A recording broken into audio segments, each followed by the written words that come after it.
Hello everyone, I am Vanshni. आज हम MP board के सारे इंपॉर्टेंट क्वेश्चंस देखेंगे जो कि आपके हाफ ईयरली में आने वाले हैं, क्लास 10th के सामाजिक विज्ञान के। और सारे ये क्वेश्चंस हमने इंपॉर्टेंट प्रॉपर एनालिसिस करके निकाले, तो आप इजीली इन पर ट्रस्ट कर सकते हैं। सबसे पहले आपके हाफ ईयरली में इतिहास की इकाई 1 आने वाली है, यूरोप में राष्ट्रवाद का उदय। तो इसके इंपॉर्टेंट क्वेश्चंस देखते हैं। अति लघुत्तरीय प्रश्न। पहला प्रश्न दे रखा है, जब फ्रांस छींकता है तो बाकी यूरोप को सर्दी जुकाम हो जाता है, ये कथन किसका है? ये प्रश्न सैम्पल पेपर 2024 में आया है। प्रश्न 2 है, राष्ट्रवाद क्या है, लिखिए। ये प्रश्न भी सैम्पल पेपर 2024 में आया है। प्रश्न 3 है, जियोसेपे मैज़िनी कौन था? ये प्रश्न 2025 में आया है। प्रश्न 4 है, कल्पना दृश्य क्या है? ये प्रश्न 2025 में आया है। प्रश्न 5 है, बाल्कन प्रदेशों में राष्ट्रवादी तनाव क्यों उत्पन्न हुआ? ये प्रश्न टर्मिनल एग्जाम में आया है 2025। प्रश्न 6 देखते हैं। प्रश्न 6 है, काउंट फैमिली दे काबूर पर टिप्पणी लिखिए। ये प्रश्न भी टर्मिनल एग्जाम में आया है। प्रश्न 7 है, जालवेराइन क्या है? तो ये प्रश्न भी टर्मिनल 2025 में आया है। प्रश्न 8 है, नेपोलियन संहिता के बारे में आप क्या जानते हैं? तो ये प्रश्न हाफ ईयरली एग्जाम में आया है 2025 के। प्रश्न 9 है, 1815 में कौन सी यूरोपीय शक्तियों ने नेपोलियन को हराया था? तो ये प्रश्न हाफ ईयरली 2025 में आया है। अब इकाई 2 के देखते हैं। हम इकाई 2 जो आपके हाफ ईयरली में आने वाली है, भारत में राष्ट्रवाद। तो इसके अति लघुत्तरीय इंपॉर्टेंट क्वेश्चंस देखते हैं। पहला प्रश्न है, गांधी जी ने हिंद स्वराज में स्वराज्य प्राप्ति का क्या साधन बताया? ये प्रश्न देखिए 2 बार आ चुका है, 2024 और टर्मिनल एग्जाम में। तो आप इन क्वेश्चंस को अच्छे से रेडी कर लें, क्योंकि एमपी बोर्ड में जनरली क्वेश्चन रिपीट होते हैं और ये सारे क्वेश्चंस पीवाईक्यूज में आ चुके हैं। और देखिए कुछ कुछ क्वेश्चंस काफ़ी टाइम बाद आए हैं, तो आप इनको अच्छे से प्रिपेयर कर लें ताकि आपको हाफ ईयरली एग्ज़ाम देने में आसानी हो। पहला प्रश्न देखते हैं, गांधी जी ने हिंद स्वराज में स्वराज्य प्राप्ति का क्या साधन बताया? ये 2 बार आया है, 2024 और टर्मिनल में। प्रश्न 2 है, गिरमिटिया मजदूर किसे कहा जाता है? ये प्रश्न भी 2 बार आया है, 2024 और हाफ ईयरली एग्जाम 25 में। तीसरा प्रश्न है, रोलेट एक्ट से आप क्या समझते हैं? ये प्रश्न सैम्पल पेपर 2024 में आया है। प्रश्न 4 है, दांडी यात्रा का क्या उद्देश्य था? ये क्वेश्चन सैम्पल पेपर 2024 में आया है। प्रश्न 5 है, चंपारण सत्याग्रह कब और क्यों चलाया गया? ये पेपर देखिए प्रैक्टिस सेट पेपर 2024 के सेट ए में आया है। प्रश्न 6 है, अल्लूरी सीताराम राजू कौन थे? ये वाला क्वेश्चन प्रैक्टिस सेट पेपर 2024 के सेट ए में आया है और हाफ ईयरली में आया है। देखिए 2 बार रिपीट हुआ है, तो आप इसे अच्छे से प्रिपेयर कर लें। प्रश्न 7 है, पैकेटिंग किसे कहते हैं? ये प्रश्न प्रैक्टिस सेट पेपर 2024 के सेट बी में आया है और हाफ ईयरली 2025 में भी आया है। प्रश्न 8 है, जलियांवाला बाग हत्याकांड कब और कहाँ हुआ था? ये प्रश्न प्रैक्टिस सेट पेपर 2024 के सेट बी में आया है। प्रश्न 9 है, जलियांवाला बाग हत्याकांड के 2 बिंदुओं में समझाइए। तो ये भी 2 बार आया है। देखो जलियांवाला बाग हत्याकांड पे प्रश्न 2 ये प्रैक्टिस सेट पेपर 2024 के सेट बी में भी आया है, 25 में भी आया है और टर्मिनल में भी आया है। प्रश्न 10 है, बहिष्कार से आप क्या समझते हैं? ये प्रश्न 2025 में आया है। प्रश्न 11 है, भारत के लोगों ने रोलेट एक्ट का विरोध क्यों किया? तो ये प्रश्न हाफ ईयरली 2025 में आया है। अब हम इसी चैप्टर के लघु और दीर्घ उत्तरीय प्रश्न देखते हैं। तो पहला प्रश्न है, असहयोग आंदोलन के कोई 4 कारण बताइए। तो ये देखिए कितने इंपॉर्टेंट क्वेश्चन है, 3 बार रिपीट हुआ है, 2022 टर्मिनल और हाफ ईयरली में। प्रश्न 2 है, सवनी अवज्ञा आंदोलन का वर्णन कीजिए। ये प्रश्न 2022 में आया है। प्रश्न 3 है, भारत में आधुनिक राष्ट्रवाद के उदय के 4 कारण लिखिए। ये प्रश्न 2023 में आया है। प्रश्न 4 है, सत्याग्रह पर गांधी जी के 4 विचार लिखिए। ये प्रश्न 2023 में आया है। प्रश्न 5 है, प्रथम विश्व युद्ध ने भारत के राष्ट्रीय आंदोलन के विकास में किस प्रकार योगदान दिया, समझाइए। तो ये प्रश्न 2024 में आया है। और प्रश्न 6 है, सवनी अवज्ञा आंदोलन में महिलाओं की भागीदारी को उल्लिखित कीजिए। ये प्रश्न 2024 में आया है। प्रश्न 7 देखते हैं, सवनी अवज्ञा आंदोलन में विभिन्न सामाजिक समूह क्यों शामिल हुए, समझा कर लिखिए। ये प्रश्न सैम्पल पेपर में आया है। प्रश्न 8 है, जल परिवहन और वायु परिवहन को 4 बिंदुओं में लिखिए। तो ये प्रश्न भी इम्पॉर्टेंट है, आप इसको भी अच्छे से तैयार करें। एंड प्रश्न 9 है, प्रक्रियाओं ने भारत में सामूहिक अपनेपन की भावना पैदा करने में कैसे मदद की, अपने विचार लिखिए। ये प्रश्न सैम्पल पेपर में आया है। प्रश्न 9 है, साइमन कमीशन का गठन क्यों किया गया, भारतीयों ने इसका विरोध क्यों किया। तो ये प्रश्न सैम्पल पेपर 2024 के सेट ए में आया है। प्रश्न 10 है, सवर्णीय अवज्ञा आंदोलन के प्रमुख कारणों को समझाइए। ये प्रश्न प्रैक्टिस सेट पेपर 2024 के सेट ए में आया है। प्रश्न 11 है, प्रथम विश्व युद्ध ने भारत में राष्ट्रीय आंदोलन के विकास में किस प्रकार योगदान दिया। ये प्रश्न भी प्रैक्टिस सेट के बी में आया 2024 में। प्रश्न 12 देखते हैं, गांधी जी ने असहयोग आंदोलन को वापस लेने का फैसला क्यों लिया। ये प्रश्न प्रैक्टिस सेट पेपर 2024 के सेट बी में आया है। देन लास्ट प्रश्न 10 है, निम्नलिखित को समझाइए कोई दो। साइमन कमीशन, दांडी मार्च, भारत छोड़ो आंदोलन और सत्याग्रह पर महात्मा गांधी के विचार। ये प्रश्न 2025 में आया है। ठीक है, अब हम देखते हैं नेक्स्ट चैप्टर जो आपके अर्धवार्षिक परीक्षा में आने वाला है, वो है भूमि मंडलीकृत विश्व का बनना। इसके अति लघु उत्तरीय प्रश्न देखते हैं। पहला प्रश्न है जो कि लंदन को फिनिशिंग सेंटर के रूप में क्यों जाना जाता है। ये 2023 का क्वेश्चन है। प्रश्न 2 है, बहुत सारे उद्योगों में श्रमिक की मांग मौसमी आधार पर घटती बढ़ती क्यों थी। ये 2023 में आया है। प्रश्न 3 है, कॉर्न लॉ क्या था, उन्हें क्यों पारित किया गया। ये 2 बार आया है सैम्पल पेपर और प्रैक्टिस सेट पेपर में। प्रश्न 4 है, ब्रिटेन में भोजन की बढ़ती मांग को पूरा करने के लिए उठाए गए 2 कदमों का उल्लेख लिखिए। ये प्रश्न सैम्पल पेपर में आया है। प्रश्न 5 है, यूरोप में सब लोगों के जीवन पर आलू का क्या प्रभाव पड़ा। ये प्रैक्टिस सेट 2024 के सेट ए में आया है। सेम प्रैक्टिस सेट 2024 के सेट ए में आया यही क्वेश्चन 6 वाला, कौन सी फसल भारत में उगाई जाती थी और अंग्रेजों द्वारा चीन को क्यों निर्यात की जाती थी। प्रश्न 7 देखते हैं, रेशम मार्ग किसे कहते हैं। प्रश्न 8 है, आयात शुल्क का क्या अर्थ है। तो ये 2025 में आया है। प्रश्न 9 है, कॉर्न लॉ समाप्त करने के पश्चात ब्रिटेन में क्या हुआ। ये प्रश्न 2025 में आया है। प्रश्न 10 है, गिरमिटिया मजदूर किसे कहा जाता है। ये टर्मिनल 2025 का प्रश्न है। प्रश्न 11 है, जब हम कहते हैं कि 16वीं सदी में दुनिया सिकुड़ने लगी थी तो इसका क्या मतलब है। ये प्रश्न टर्मिनल 2025 में आया है। प्रश्न 11 है, आलू अकाल क्या था। ये प्रश्न हाफ ईयरली 2025 में आया है। एंड लास्ट प्रश्न 12 है, सर हेनरी मॉर्टन स्टैनली कौन थे। ये प्रश्न हाफ ईयरली 2025 में आया है। तो ये था आपका इतिहास का सिलेबस जो कि अभी हाफ ईयरली में आने वाला है। एंड हमने आगे के भी चैप्टर्स के इंपॉर्टेंट क्वेश्चन निकाल के रखे हैं, बट अभी हम उतने ही डिस्कस करते हैं जितने आपके हाफ ईयरली एग्जाम में जितने चैप्टर्स आने वाले हैं। अब हम बात करते हैं भूगोल की। तो भूगोल का सिलेबस जितना आने वाला है उसके हम इंपॉर्टेंट क्वेश्चंस देख लेते हैं। और ये सारे इंपॉर्टेंट क्वेश्चंस के साथ साथ PYQs हैं, तो आप इन्हें अच्छे से रेडी कर लें क्योंकि MP बोर्ड में वही PYQs ज़्यादा आते हैं। तो इसलिए आप एक बार इन्हें अच्छे से पढ़ के जाएँ। इन्हीं में से 100% चांसेस है कि सारे क्वेश्चंस रिपीट ही हों। अब हम भूगोल के देखते हैं। तो भूगोल में इकाई 1 है संसाधन और विकास। तो इसके अति लघु उत्तरीय प्रश्न में पहला प्रश्न है, मृदा अपरदन से क्या तात्पर्य है। तो ये प्रश्न 2022 में आया है। प्रश्न 2 है, बांगर क्या है। ये प्रश्न भी 2022 में आया है। प्रश्न 3 है, जैव संसाधनों के नाम लिखिए। ये प्रश्न 2023 और प्रैक्टिस सेट पेपर 2024 के सेट ए में आया है। प्रश्न 4 है, सतत पोषणीय विकास क्या है। ये प्रश्न 2023 में आया है। प्रश्न 5 है, जलोढ़ मिट्टी की 2 विशेषता लिखिए। ये प्रश्न 2023 में आया है। प्रश्न 6 है, भूमि निम्नीकरण से क्या आशय है। ये प्रश्न 2024 और हाफ ईयरली एग्जाम 2025 में आया है। प्रश्न 7 है, चादर अपर्दन किसे कहते हैं। ये प्रश्न 2024 में आया है। प्रश्न 8 है, विकास का क्या अर्थ है लिखिए। तो ये प्रश्न सैम्पल पेपर 2024 में आया है। प्रश्न 9 है, मानव विकास सूचकांक क्या है। ये प्रश्न सैम्पल पेपर 2024 में आया है। प्रश्न 10 है, एजेंडा 21 क्या है, इसके मुख्य उद्देश्य लिखिए। तो ये क्वेश्चन प्रैक्टिस सेट पेपर 2024 के सेट ए में आया है। प्रश्न 11 है, संसाधनों के अति दोहन से उत्पन्न हुई कोई 2 समस्या लिखिए। तो ये पेपर भी प्रैक्टिस सेट पेपर 2024 के सेट ए में आया है। प्रश्न 12 है, काली मिट्टी की कोई 2 विशेषताएं लिखिए। ये सेट बी में आया है प्रैक्टिस सेट के। प्रश्न 13 है, मृदा परिस्थितिका का सचित्र वर्णन कीजिए। ये प्रश्न 2025 में आया है। प्रश्न 14 है, भारत की 3 मृदाएं, उनका क्षेत्र और एक विशेषता लिखिए। ये 2 बार रिपीट हुआ है, देखिए 2025 में और हाफ ईयरली 2025 में।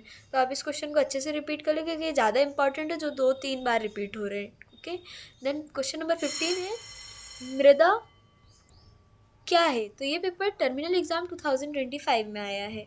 अब हम इकाई 2 देखते हैं, जिसमें है वन्य और वन्य जीव संसाधन। इसके प्रश्न देखते हैं। अति लघु उत्तरीय प्रश्न में है पहला प्रश्न, अभ्यारण्य किसे कहते हैं? ये प्रश्न 2022 में आया है। प्रश्न 2 है केंद्रीय वन आयोग क्या है?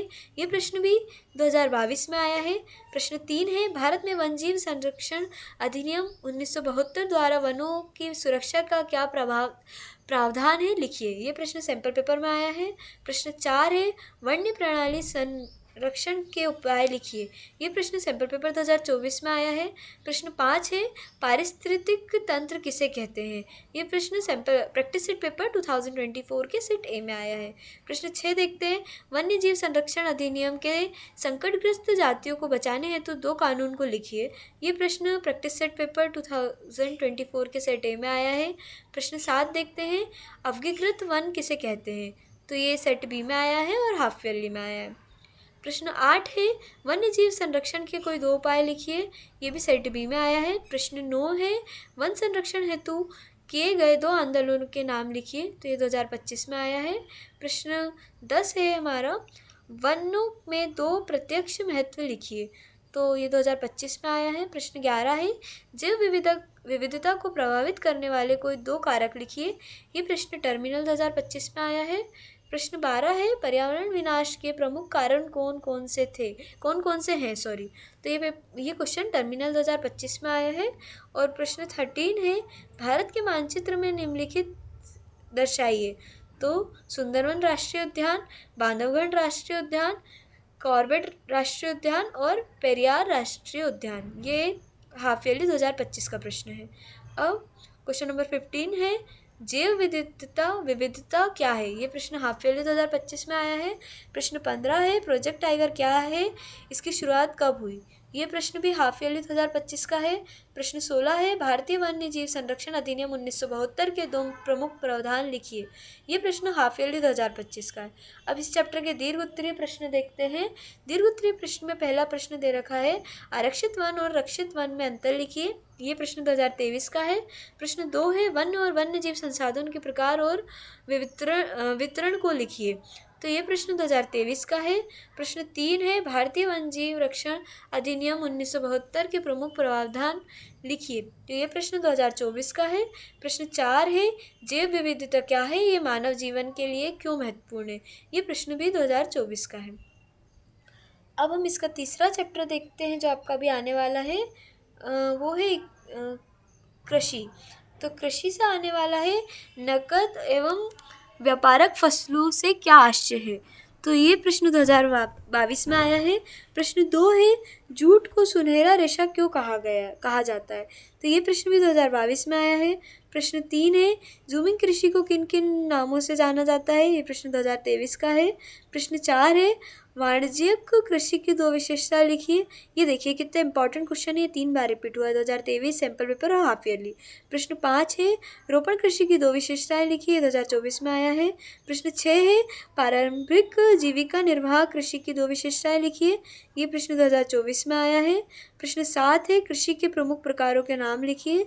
ये प्रश्न सैंपल पेपर 2024 में आया है। प्रश्न 8 है यूरोप में सब लोगों के जीवन पर आलू का क्या प्रभाव पड़ा? तो ये प्रश्न प्रैक्टिस सेट पेपर 2024 के सेट ए में आया है। फिर है प्रश्न 9 कौन सी फसल भारत में उगाई जाती थी और अंग्रेजों द्वारा चीन के क्यों निर्यात की जाती थी? ये प्रश्न प्रैक्टिस सेट 2024 के सेट ए में आया है। प्रश्न 10 है कतरहल दहन प्रणाली से आप क्या समझते हैं? 2 बार रिपीट हुआ है प्रैक्टिस सेट और हाफ ईयरली में। फिर प्रश्न 11 है भारत सरकार द्वारा किसानों के लाभ हेतु कौन से प्रयास किए जा रहे हैं? ये प्रश्न सेट बी में आया है। प्रश्न 12 है 2 मोटे अनाजों के नाम लिखिए। ये 25 में आया है। प्रश्न 13 है 2 व्यावसायिक फसलों के नाम लिखिए। ये प्रश्न भी 2025 में आया है। प्रश्न 14 है भारत की खाद्य फसल का नाम बताइए और जहाँ यह पैदा की जाती है उन क्षेत्रों का विवरण दीजिए। ये प्रश्न हाफ ईयरली 2025 में आया है। अब हम इकाई 5 देखते हैं जो कि आपके हाफ ईयरली में आने वाली है। तो लघु और दीर्घ उत्तरीय प्रश्न। प्रश्न 1 है हमें खनिज के संरक्षण की आवश्यकता क्यों है? ये प्रश्न 2022 का है। प्रश्न 2 है ऊर्जा के परंपरागत साधनों को उदाहरण सहित लिखिए। ये प्रश्न भी 2022 का है। प्रश्न 3 देखते हैं, भारत के मानचित्र में ऊर्जा के परंपरागत स्रोतों के क्षेत्र को दर्शाइए। तो ये मैप के क्वेश्चंस हैं, ये देखिए 22 के हैं। अजमेर, हजारीबाग, बालाघाट, सुंदरगढ़, नीचे भी है रानीगंज, कोरबा, विजयपुर, सोनीपत। प्रश्न 5 है, खनिज किस प्रकार की शैल समूह में पाए जाते हैं? 2023 का प्रश्न है। प्रश्न 6 है, भारत में पाए जाने वाली लौह अयस्क की 4 पेटियाँ लिखिए। ये प्रश्न 2023 का है। प्रश्न 7 है, भारत के मानचित्र में निम्नलिखित को दर्शाइए। नम्रता नदी, शिलोंग, वेलाडीला एंड हजारी, विजयपुर, जगदीशपुर गैस पाइपलाइन। ये प्रश्न 2023 का है। प्रश्न 8 है, भारत के मानचित्र में निम्नलिखित को दर्शाइए। वही तापी नदी, सिक्किम, चित्रदुर्ग, काकापारा, फिर सतपुड़ा, इन्नौर, नामरूप, तलचर, फिर है कटनी, कोरापुर, ममारगांव, बिलासपुर, काकरापारा परमाणु संयंत्र, रावतभाटा परमाणु संयंत्र, कलपक्कम परमाणु संयंत्र एंड नरोरा परमाणु संयंत्र। फिर है अंकलेश्वर, कलोल और नाहरकटिया, मोरन। फिर है रानीगंज, झरिया, कोरबा, सिंगरौली।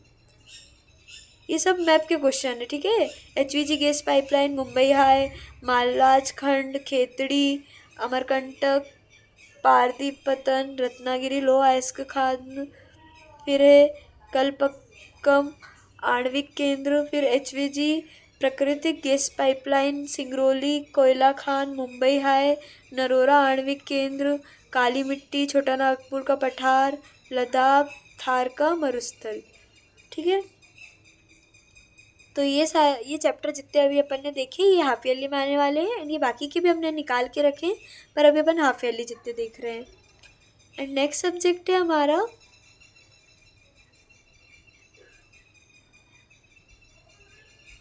अर्थशास्त्र। तो हम अर्थशास्त्र के देखते हैं। अर्थशास्त्र में पहला चैप्टर है आपका विकास और दूसरा है भारतीय अर्थव्यवस्था के क्षेत्र। तो हम इसके देखते हैं। भारतीय अर्थव्यवस्था के क्षेत्र के प्रश्न दे रखे हैं। पहला प्रश्न है द्वितीयक क्षेत्र की 2 विशेषताएं लिखिए। तो 2023 में आया है।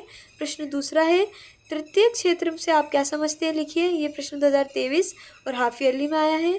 तीसरा प्रश्न है संगठित क्षेत्र की 2 विशेषताएं लिखिए। ये भी 2 बार पूछा गया है। प्रश्न 4 है शहरी क्षेत्र में रोजगार पैदा करने वाले 2 उपाय लिखिए। 2024 में आया है। प्रश्न 5 है द्वितीयक क्षेत्र किसे कहते हैं, सैम्पल पेपर का क्वेश्चन है ये। फिर है मनरेगा के उद्देश्यों को लिखिए। ये प्रश्न सैम्पल पेपर में आया है। प्रश्न 7 है कार्यों के आधार पर अर्थव्यवस्था को कितने भागों में विभाजित किया जाता है। ये प्रश्न प्रैक्टिस सेट पेपर 2024 के सेट ए में आया है। प्रश्न 8 है अंतिम उत्पादन किसे कहते हैं। ये प्रश्न प्रैक्टिस सेट पेपर 2024 के सेट बी में आया है। प्रश्न 9 है संगठित क्षेत्र किसे कहते हैं। ये सेट बी का क्वेश्चन है। प्रश्न 10 है भारतीय अर्थव्यवस्था को कितने क्षेत्रों में विभाजित किया गया है, लिखिए। तो ये प्रश्न टर्मिनल 2025 का है। प्रश्न 11 है राष्ट्रीय ग्रामीण रोजगार गारंटी अधिनियम 2005 को संक्षिप्त लिखिए। ये प्रश्न टर्मिनल 2025 का है। प्रश्न 12 है खुली बेरोजगारी का अभिप्राय क्या है। तो ये प्रश्न टर्मिनल 2025 का है। प्रश्न 13 है संगठित क्षेत्र के कोई 2 लाभ लिखिए। ये प्रश्न टर्मिनल का है। और लास्ट है सकल घरेलू उत्पाद किसे कहते हैं। तो ये प्रश्न हाफ ईयरली का है। अब नेक्स्ट देखते हैं। नेक्स्ट है मुद्रा और साख। तो इसके इंपॉर्टेंट क्वेश्चन देखते हैं इस इकाई के। पहला प्रश्न है मुद्रा क्या है। तो ये प्रश्न 2022 का है। प्रश्न 2 है विकास के लिए ऋण की भूमिका लिखिए। ये प्रश्न भी 2022 और टर्मिनल में आया है। प्रश्न 3 है मुद्रा का अर्थ समझाइए। ये प्रश्न सैम्पल प्रैक्टिस सेट पेपर 2024 के सेट ए का है। प्रश्न 4 है वस्तु विनिमय से क्या आशय है। तो ये प्रश्न प्रैक्टिस सेट पेपर 2024 के सेट ए का है। प्रश्न 5 है उधार देते समय समर्थक ऋणाधार गिरवी रखने की मांग क्यों करता है। ये प्रश्न 2025 का है। प्रश्न 6 है ऋण के औपचारिक और अनौपचारिक स्रोत क्या है, लिखिए। तो ये 2025 का है। प्रश्न 7 है क्या कारण है कि बैंक कुछ कर्जदारों को कर्ज देने के लिए तैयार नहीं होते। ये प्रश्न टर्मिनल 2025 का है। प्रश्न 8 देखते हैं हमें भारत में ऋण के औपचारिक स्रोतों को लाने की क्यों ज़रूरत पड़ी। ये 2 बार आया टर्मिनल और हाफ ईयरली में। प्रश्न 9 है भारतीय रिजर्व बैंक के क्या कार्यों का वर्णन कीजिए। ये प्रश्न टर्मिनल 2025 का है। अब हम इस चैप्टर के लघु उत्तरीय प्रश्न देखते हैं। तो पहला प्रश्न है मुद्रा के 3 कार्य लिखिए। ये देखिए कितना इंपॉर्टेंट क्वेश्चन है, 3 बार रिपीट हुआ है, प्रैक्टिस सेट, टर्मिनल और हाफ ईयरली। फिर प्रश्न 2 है क्या कारण है कि बैंक कुछ कर्जदारों को कर्ज देने के लिए तैयार नहीं होती। ये प्रैक्टिस सेट बी में आया है। अब इसकी इकाई 4 देखते हैं, वैश्वीकरण और भारतीय अर्थव्यवस्था। तो इसमें अति लघु उत्तरीय प्रश्न में पहला है वैश्वीकरण क्या है। ये 2022 का प्रश्न है। दूसरा प्रश्न है बहुराष्ट्रीय कंपनियों से आप क्या आशय। ये प्रश्न भी 2022 का है। प्रश्न 3 है बहुराष्ट्रीय कंपनियां कहाँ स्थापित की जाती है। ये प्रश्न 2023 का है। प्रश्न 4 है 2 बहुराष्ट्रीय कंपनियों के नाम लिखिए। ये प्रश्न 2023 का है। प्रश्न 5 है वैश्वीकरण को बढ़ावा देने वाले कारक कौन कौन से हैं। ये प्रश्न 2024 का है। प्रश्न 6 है अतीत में देशों को जोड़ने का मुख्य माध्यम क्या था। ये प्रश्न 2024 का है। प्रश्न 7 है वैश्वीकरण का अर्थ समझाइए एवं विशेषताएं लिखिए। तो ये प्रश्न है सैंपल पेपर 2024 का। प्रश्न 9 है निवेश किसे कहते हैं। ये प्रश्न प्रैक्टिस सेट पेपर 2024 के सेट बी में आया है। प्रश्न 10 है वैश्वीकरण क्या है। ये सेट बी का क्वेश्चन है। प्रश्न 11 है उदारीकरण किसे कहते हैं। ये हाफ ईयरली 2025 का है। प्रश्न 12 है सूचना एवं संचार प्रौद्योगिकी किसे कहते हैं। ये भी हाफ ईयरली 2025 का प्रश्न है। तो ये थे हमारे अर्थशास्त्र के सारी इकाई जो कि हमारी हाफ ईयरली में आने वाली है। ये आगे की है पर अभी हमें हाफ ईयरली का डिस्कस कर रहे हैं। अब हम देखते हैं सिविक्स का। लेकिन एक और बात, अगर आप फ्री प्रिपरेशन करना चाहते हैं हाफ ईयरली एग्ज़ाम की तो हमारी एक वेबसाइट है edustate.in, जहाँ पर हमने आपको फ्री प्रिपरेशन कराई है पूरी हाफ ईयरली एग्ज़ाम की। मैं आपको दिखाती हूँ। देखिए आप पहले वेबसाइट में जाएंगे, क्लास 10th पे सिलेक्ट करेंगे, देन सेव करेंगे, फिर कोर्सेस में जाएंगे। वहाँ देखिए, ये देखिए हाफ ईयरली का अर्धवार्षिक परीक्षा का पूरा हमने कंटेंट दिया है। ये फ्री ऑफ कॉस्ट है, इसको आप पूरा पढ़ सकते हैं। एंड हमारा एक कोर्स भी है ऑल सब्जेक्ट क्लास 10th का। इस पर अभी 62% का ऑफ चल रहा है। यहाँ पे हमने क्वेश्चंस दिए इंग्लिश और हिंदी मीडियम दोनों के, उनके वीडियो सॉल्यूशंस हैं, इंपॉर्टेंट क्वेश्चंस है, एवरीथिंग, सारी चीज़ हमने यहाँ पे प्रोवाइड की है। इसकी भी कॉस्ट बिल्कुल मिनिमम है, तो आप चाहें तो इसको भी परचेस कर सकते हो। और इसमें अभी वैसे भी ऑफ़र चल रहा है 62.58% का, तो आप इसको डेफिनेटली परचेस कीजिए, आपके लिए बहुत बेनिफिट होगा। और अदरवाइज़ अगर आप सिर्फ अर्धवार्षिक परीक्षा को भी टारगेट कर रहे हैं तो उसका हमने फ्री कोर्स चला रखा है। ये रहा उसका फ्री कोर्स, इसका पूरा कंटेंट यहाँ पे हमने मटेरियल डाला हुआ है, इंपॉर्टेंट क्वेश्चंस, इसकी PDF आपको सबकी मिल जाएगी, तो आप इसको भी चेकआउट कर सकते हैं। ओके, देन हम आते हैं अब हम देखेंगे राजनीतिक शास्त्र का सिलेबस। इसमें कौन कौन सी इकाई आने वाली। इकाई 1 है संवाद। तो इसके इंपॉर्टेंट क्वेश्चंस देखते हैं हम। अति लघु उत्तरीय प्रश्न, संघीय व्यवस्था को 3 विशेषताएं लिखिए। 2 बार आया 2023 और टर्मिनल में। प्रश्न 2 है वास्तविक विकेंद्रीकरण की दिशा में एक बड़ा कदम 1992 में उठाया गया था, 1992 में उठाया गया, लिखिए। तो ये 2023 का प्रश्न है। प्रश्न 3 है संघात्मक शासन व्यवस्था और एकात्मक शासन व्यवस्था में अंतर स्पष्ट कीजिए। ये प्रश्न 2024 में आया है। प्रश्न 4 है सत्ता के विकेंद्रीकरण के 3 लाभ लिखिए। ये प्रश्न 2024 में आया है और टर्मिनल एग्जाम में आया है। प्रश्न 5 है संघ सूची, राज्य सूची व समवृत्ति सूची को समझाकर लिखिए। ये प्रश्न सैंपल पेपर का है। प्रश्न 6 है पंचायती राज विकेंद्रीकरण का आधार है, इस संबंध में अपने विचार लिखिए। तो ये प्रश्न सैंपल पेपर का है। प्रश्न 7 है संघीय शासन व्यवस्था की विशेषता लिखिए। तो ये प्रश्न प्रैक्टिस सेट पेपर 2024 के सेट ए और हाफ ईयरली में आया था। इंपॉर्टेंट क्वेश्चन है, देखिए 2 बार रिपीट हुआ है। प्रश्न 8 है क्षैतिज वितरण क्या है, समझाकर लिखिए। प्रश्न 9 है एकात्मक शासन व्यवस्था की विशेषता लिखिए, टर्मिनल में आया है। प्रश्न 10 है त्रिस्तरीय पंचायती राज व्यवस्था को संक्षिप्त में लिखिए। प्रश्न टर्मिनल 2025 में आया है। प्रश्न 11 है भारतीय संविधान में विधायी शक्तियों का वितरण। ये प्रश्न हाफ ईयरली 2025 में आया है। अब हम इसकी दूसरी इकाई देखते हैं जो कि आने वाली है राजनीतिक दल जो आपके हाफ ईयरली में आने वाली है, इसका पहला प्रश्न है राजनीतिक दल अपना कामकाज बेहतर ढंग से करे, इसके लिए उन्हें मजबूत बनाने में अपने 2 सुझाव दीजिए। तो ये प्रश्न 2024 का है। प्रश्न 2 है शपथ पत्र से क्या आशय है, समझाइए। ये प्रश्न 2024 का है। प्रश्न 3 है राजनीतिक दल क्या है, लिखिए। ये प्रश्न सैम्पल पेपर 2024 का है। प्रश्न 4 है चुनाव आयोग का गठन कब हुआ व इसके मुख्यालय कहाँ है। तो ये प्रश्न सैम्पल पेपर 2024 का है। प्रश्न 5 है राजनीतिक दलों के प्रमुख अंग लिखिए। तो ये प्रश्न प्रैक्टिस सेट पेपर 2024 के सेट बी का है। प्रश्न 6 है गठबंधन सरकार किसे कहते हैं। ये प्रश्न प्रैक्टिस सेट पेपर 2024 के सेट बी का है। प्रश्न 7 है राजनीतिक दलों को सुधारने हेतु किए गए कुछ प्रयास और सुझाव लिखिए। तो ये प्रश्न 2025 का है। प्रश्न 8 है राजनीतिक दलों की 3 चुनौतियाँ लिखिए। तो ये प्रश्न 2025 का है।